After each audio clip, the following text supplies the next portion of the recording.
महाराष्ट्राचे लोकप्रिय उपमुख्यमंत्री श्री एकनाथ शिंदे साहेब यांना विनंती करतो की आपण या ठिकाणी संबोधित करावे.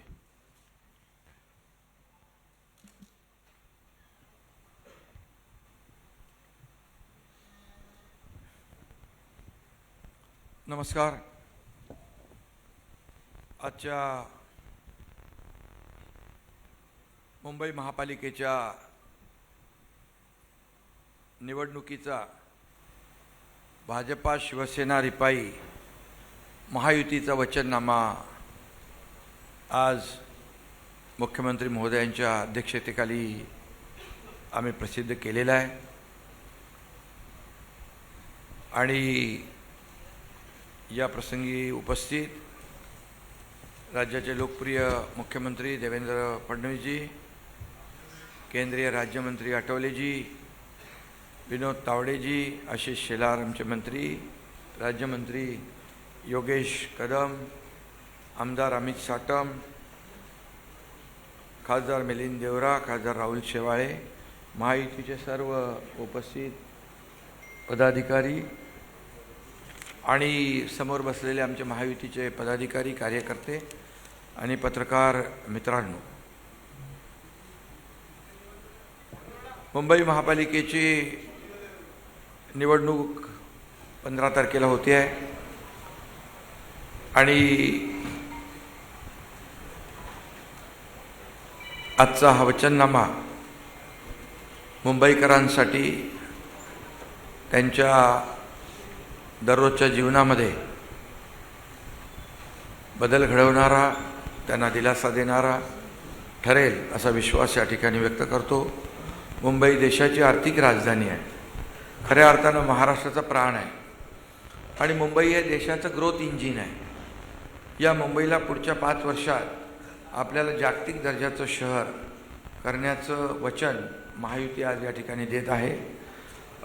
केंद्रात देखील आपलं NDAचं सरकार आहे, राज्यात महायुतीचं सरकार आहे आणि 16 तारखेला देखील महायुतीचाच भगवा मुंबई महापालिकेवर फडकल्यानंतर खऱ्या अर्थानं मुंबईचा मेकओव्हर सुरू होईल आणि मुंबईमध्ये जे आम्ही 3.5 वर्षामध्ये आम्ही काम केलेलं आहे ते देखील आपल्यासमोर आहे आणि जे आणखी आपल्याला पुढे मुंबईच्या विकासासाठी जे करायचं आहे ते देखील या वचननाम्यामध्ये आम्ही लोकांसमोर हा वचननामा घेऊन जात आहोत. खरं म्हणजे 3.5 वर्ष, 2.5 वर्ष माझी मुख्यमंत्री म्हणून माझी 2.5 वर्ष आणि देवेंद्रजींचा तर 1 वर्ष झालं, 1 वर्ष पूर्ण झालं आहे. या 3.5 वर्षात जे मुंबईमध्ये काम केलं ते आपल्यासमोर आहेच, परंतु मुंबईचा आणखी विकासाचा वेग आम्हाला वाढवायचा आहे आणि म्हणून या वचननाम्यात देखील आम्ही त्या गोष्टीचा उल्लेख केलेला आहे. मुंबईत आलेल्या मराठी माणसांच्या हिताचं, मराठी भाषेचं आणि संपन्न मराठी संस्कृतीचं रक्षण करणं, वाढवणं, जोपासणं हे आमची जबाबदारी आहे महायुतीची आणि आमचं वचन देखील आहे. त्याचबरोबर जे सगळ्यात महत्त्वाचं म्हणजे मुंबई बाहेर गेलेला मूळ मुंबईकर आम्हाला पुन्हा सन्मानाने मुंबईत आणायचा आहे. हा मुंबईकर इकडे वसई विरार नालासोपाऱ्यापर्यंत गेला, इकडे बदलापूर, अंबरनाथ, वांगणीपर्यंत गेला. याला जबाबदार कोण हा देखील सवाल आहेच की जे यापूर्वी देखील मुंबई महापालिकेत सत्तेत होते त्यांना खऱ्या अर्थाने हा जाब लोक विचारतीलच आणि म्हणून महायुती सरकारने मोठे निर्णय या ठिकाणी घेतलेत, किंबहुना त्याचं आम्ही या वचननाम्याच्या माध्यमातून पूर्तता करणार आहोत. टप्प्याटप्प्याने 20,000 इमारतींना ओसी देण्याचा निर्णय आम्ही महायुतीने घेतला आणि त्याची अंमलबजावणी पुढच्या 1 वर्षामध्ये केली जाईल. हा देखील एक वचननाम्याचा आमचा भाग आहे. मुंबई पागडीमुक्त करण्याचा देखील ऐतिहासिक निर्णय.